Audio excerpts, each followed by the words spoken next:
Hello, Tony Hines here. You're listening to the Chain Reaction Podcast, all about supply chain advantage. This is the news roundup, all things impacting global supply chains this week.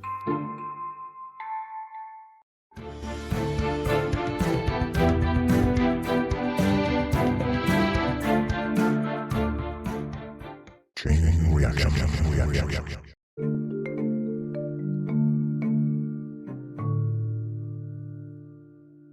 Well, the big news story of the week was the motor vessel Dali losing its steering and power and hitting the Francis Scott Key Bridge in Baltimore, where a number of people lost their lives. They were construction workers working on the bridge, apparently filling potholes, and they fell into the river below.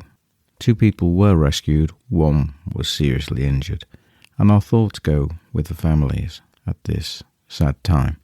And it shows how dangerous container shipping can be. These are very large ships, some 10,000 container boxes on this particular ship, I think, and it lost its steering and ran into a bridge. And the force with which they hit the bridge is very powerful, and obviously it disintegrated in a very short time. It happened about 1:35 on Tuesday morning. Early hours of the morning, dark, difficult for emergency services to operate. It was a ship on its way from Baltimore to Sri Lanka, and the east coast port of Baltimore will be out of action for some considerable time as a result. The ships in the harbour already, in the port already, will be locked in because they can't get past the bridge now, and ships going to the port will have to be diverted elsewhere. The ship is a 10,000 TEU 20 equivalent unit sized vessel, so it's not the biggest ship. I mean, many of the container ships are double that size with 20,000 TEUs, but it's still got some force on impact, obviously with the weight. These ships are very large. Baltimore, of course, is not the largest port on the East Coast, but nevertheless it carries around 1 million containers through that port, importing and exporting every year. So it's a very important port. And of course, car companies such as General Motors and Ford send their cars via that port. So it's likely to be disruptive. New York, New Jersey and Virginia ports have extra capacity, and it's likely that many ships destined originally for Baltimore will be diverted to those ports while the ongoing problem continues. Now, when we look at the Port of Baltimore in 2023, the port handled 52.3 million tons, and the value of the cargo was about $80.3 billion US, and it's the 9th biggest port in the United States, and it's a top United States roll-on, roll-off port. That's according to the Maryland State Archives. Baltimore is the biggest port for car exports, so you can see it's quite significant with a port of that size out of action. The Coast Guard suspended its search and rescue operations on Tuesday evening. It's unlikely that anybody else will be found alive. There are still 6 people missing, and they're presumed dead at this point. 47 million tons of foreign cargo passed through the port last year. Over 750,000 cars and vehicles transited through Baltimore last year. General Motors and Ford, Nissan, Fiat and Dali all passed through that port. And of course with Ford, Jaguar, Land Rovers involved there too. Baltimore is also an exporter of liquid natural gas, LNG, and that might have implications for the United Kingdom and the European Union. 1 million tons of LNG leave Baltimore every month. 15,000 people are said to be employed in jobs either directly, and a further 140,000 in supporting roles. After the accident, the Danish shipping company Maersk, whose cargo the Dali was carrying, said it wouldn't be travelling to Baltimore on any of the services in the foreseeable future. Well, I think we can say that will go for many other ships too, because they can't get in. It's also thought that coal exports could be disrupted. The US Secretary of Transportation, Pete Buttigieg, said there was no question that this will be a major and protracted impact to supply chains. Too early to estimate how long it will take to repair the damage or get the sea lanes open yet. But President Biden has said that they'd move heaven and earth to reopen the port and rebuild the bridge as soon as humanly possible, but it's likely to take time. The crew on the ship, there were around 20 people, I think, and 2 pilots guiding the ship out of port. They're all said to be safe. 22 people in total. Now, one of the things I've seen speculated upon with regard to the problem of the ship running into problems with its engine and its steerage, some people have pointed the finger towards dirty fuel, and I'm sure that'll be investigated, whether that's had a part to play in making the engine inoperable. And I think I read that in the Wall Street Journal. Of course, there's lots of speculation when something like this happens, and it's best not to jump to conclusions. But if that is found to be the case, then that could be quite a serious issue. Many companies, of course, will be affected by this bridge collapse and the disruption it's caused, not just to the port, but to the motorway network surrounding the port as well. And people will have to travel longer routes to get to the other side of the bridge area. Amazon has a large distribution centre nearby the bridge, and they're still assessing the impact that this is going to have on their operations. Many are of the opinion, of course, that it will have limited impact because there are a large number of alternate highways and seaports along the densely populated eastern coastline. So the disruption is likely to be focused locally around the bridge area. A spokesman for Everstream Analytics, Mirko Wotzik, who comments on risk in relation to supply chain issues, said that they should be able to reroute shipments through Norfolk and the Port of New York and New Jersey. Baltimore is the busiest port in the country for autos and light trucks, and it ships heavy farm, construction machinery, and other goods. It handled about 847,000 cars and light trucks in the past year, according to the Maryland Port Administration. It's also responsible for coal, LNG, and waste paper. Those are top exports from this port. And the biggest imports to the port have been vehicles, salt, gypsum, and sugar. It was the number 10 port in the country last year for container imports, according to the Pacific Merchant Shipping Association.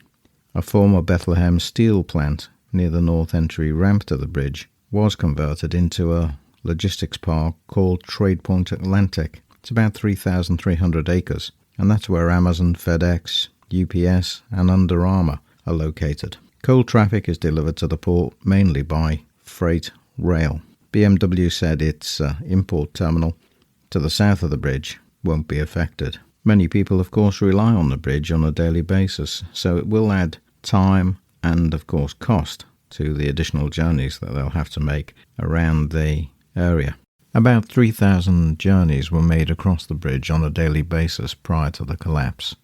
The Francis Scott Key Bridge is about 1.6 miles long. It was built in 1977, so it's 47 years old.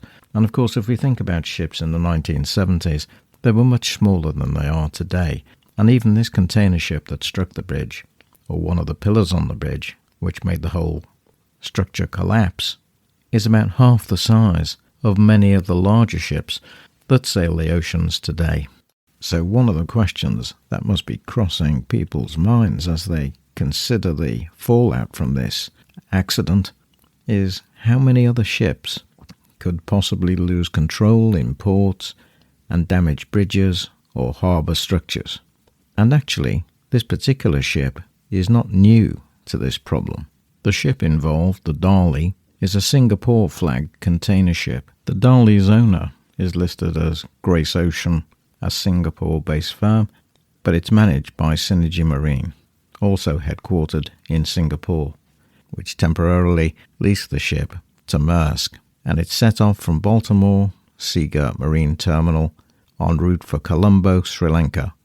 It was built by Hyundai Heavy Industries in South Korea. Since striking the bridge, a major search and rescue operation was underway, but that's been turned into a recovery operation right now. The same ship was involved in another incident, a crash in 2016. That was just a year after it was built. At the time, it was reported that Vessel Finder said the incident was caused by a mistake made by the master and pilot on board, and no injuries were reported. But there was damage to the stern of the ship. and the aftermath of the collision was there to be seen on YouTube. This happened in Antwerp in July 2016, but allegedly it's human error. The Singapore flagged Dali is about 984 feet long and 157 feet wide, according to the listing on Vessel Finder.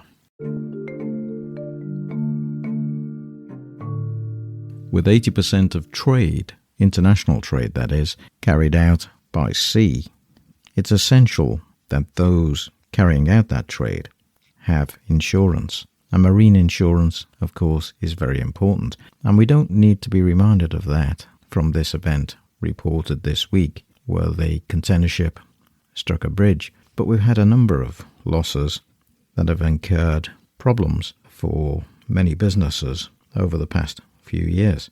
So if you haven't learned the lessons that insurance is important yet, then you need to, because companies don't just incur financial loss when this happens, but you can lose market share and you can risk reputation. So it's essential that you actually make sure that you've got the right cover for the marine insurance that you have. Now that might include cargo insurance, which provides protection against loss or damage while in transit by sea or air or over land. And it's important that you've got, if you're a ship owner or you have container vessels on ships, then the carriers need to have hull insurance, which provides cover for physical damage of the ship. And that might include any machinery that's on board as part of the loading and unloading for that ship or anything else. You also need liability insurance in case you damage other people's properties. So, for example, if it's a collision and you run into a bridge, there might be a claim against the ship and the ship owner for the damage done to a bridge or a harbour. And then there's other types of insurance that we're aware of, such as freight insurance, which is normal for goods carried by motor vehicles or railways or any other form of transport. And there's insurance if you're an offshore energy provider as well. So there's all types of different insurance. And the premiums for those insurances don't come cheap, but you can't afford not to have them. And over the past couple of years in India, insurance rates, marine insurance rates, have gone up by around 50%. Various estimates for marine insurance globally over the past 5 years have risen by around 24-25% in total. And that's because of the inflationary pressures on materials and labour. So don't be a casualty. Make sure you've got the right insurance. I'm sure that this damage to the bridge in Baltimore by the Dali will cost a pretty penny. And once again, there'll be some big insurance claims. The other thing you can insure for, of course, is lost profit. And that might be rather important if you think you're particularly at risk, or even if you don't, and it doesn't add too much to the premium, you're probably as well to get insurance against lost profit, especially if you do lots of international trade. So make sure you have all the risks that you carry covered by insurance.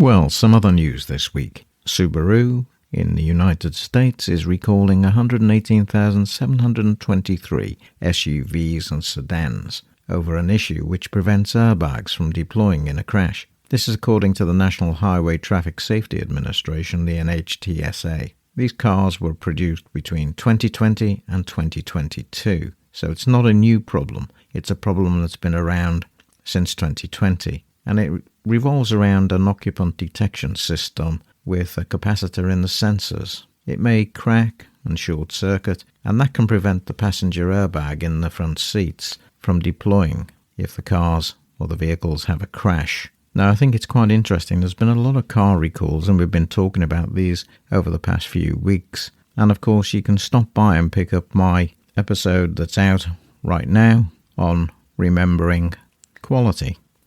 And it's very timely, it's very poignant, and I'm sure it will remind people of how important quality and quality systems are in the process of production. So drop by, take a listen, pick that one up.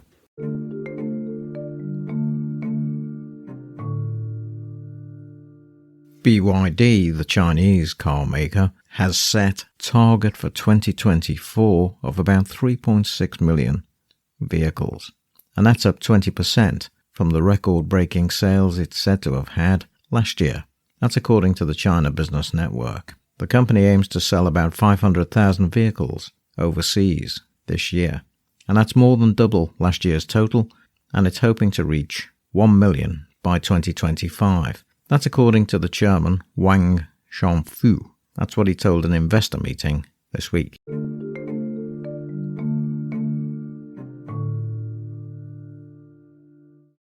When it comes to the environment, it's top of the list for many CEOs, considering the future and how sustainability is going to impact their business. And this isn't just an emotional decision, or a decision particularly about the future of the planet, although it's articulated in those terms, but it's also the future of profit and where profit streams, the value streams for those businesses are going to come from in the future. So there are a couple of stories that caught my eye this week, which I'd like to share with you right now.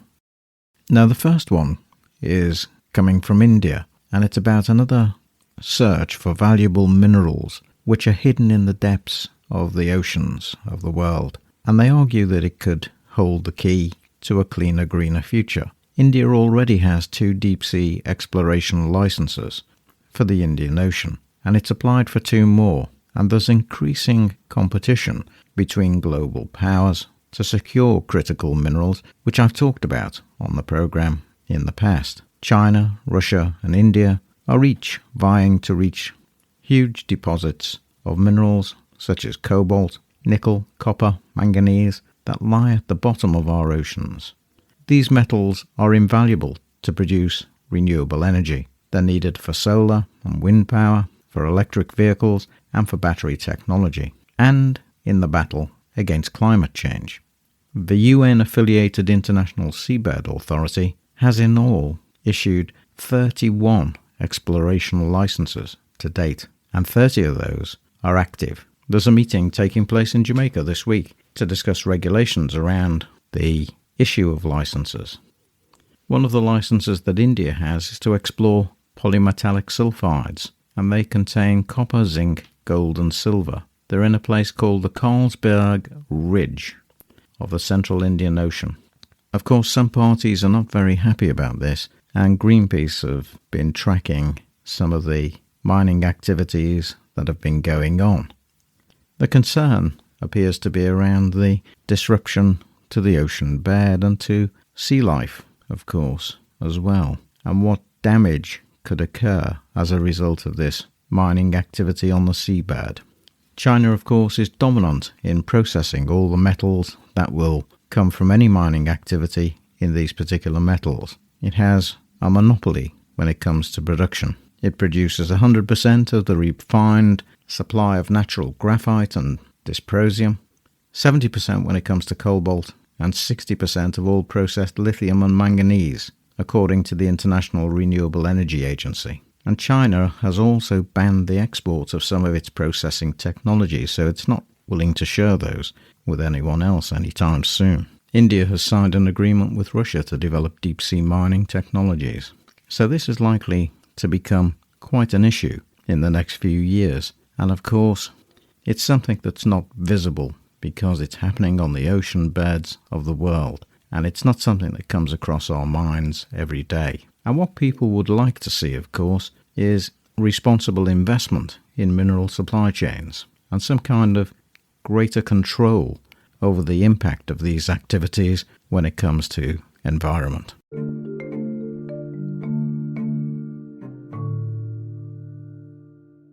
Now, we had the pleasure of having Bindiya Vakil on the Chain Reaction podcast a few weeks back. Bindiya is the co-founder and CEO of Resilinc, and they deal in supply chain risk. And I came across a presentation by Bindiya on Bloomberg Television talking about this problem in Baltimore, and I was interested to see her take on things. And she basically said that it would take about four or more weeks to get the supply chain back to normal, but that doesn't mean, of course, that the Port of Baltimore will be back to normal, because that's going to take much longer. And she also made a very good point about capacity at the ports, where they have some spare capacity getting choked as people try to rearrange shipments quickly. So things could stack up at other ports as congestion may be caused from what happens in the fallout from the Baltimore situation. But we'll have to wait and see. Now here's a postscript to the Baltimore Bridge disaster. It's estimated by Lloyd's of London that the Singapore-flagged cargo ship Dali, which lost power and crashed into the Francis Scott Key Bridge early on Tuesday, bringing down the whole structure and killing 6 workers, could cost insurers in excess of $1.5 billion. That was the previous highest cost for a shipwreck for the Costa Concordia that crashed in Tuscany in 2012. The bridge disaster is a rare incident. Initial estimates for the cost of rebuilding the bridge have said to be around $600 million, but it could result in total losses of between $1 billion and $3 billion, according to an investment bank analyst. A Barclays analyst estimated that the insurers could face claims of as much as $3 billion, and damage to the bridge alone could reach $1.2 billion, with liabilities of anywhere between $350 and $700 million for wrongful deaths, and hundreds of millions more may be paid out for business disruptions caused by the closure of the Baltimore port. So it's an unknown figure. Lloyd's could end up covering about 10% of the Baltimore bill, according to its chairman, Mr. Carnegie Brown. So it's going to be a major loss for the market too. But the biggest loss, of course, is the loss of life that could have been avoided.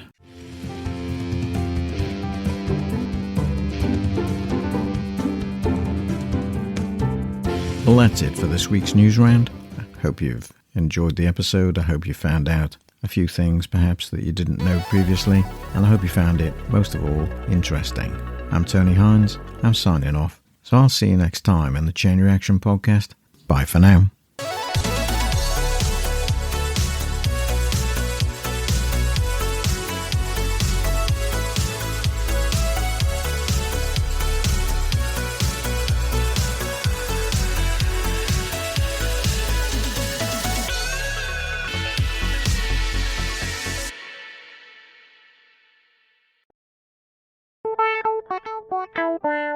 Hi, I'm Tony Hines. I'm here to tell you about the Chain Reaction Podcast, all about supply chain advantage. I've been researching and writing about supply chains for over 25 years. I wrote my first book on supply chain strategies in the early 2000s. Each week we have special episodes on particular topics relating to supply chains, and we have a weekly news roundup every Saturday at 12 noon, all things impacting global supply chains in that week. So come and join us on the Chain Reaction Podcast. I look forward to seeing you there. I'm Tony Hines. I'm signing off. Bye for now.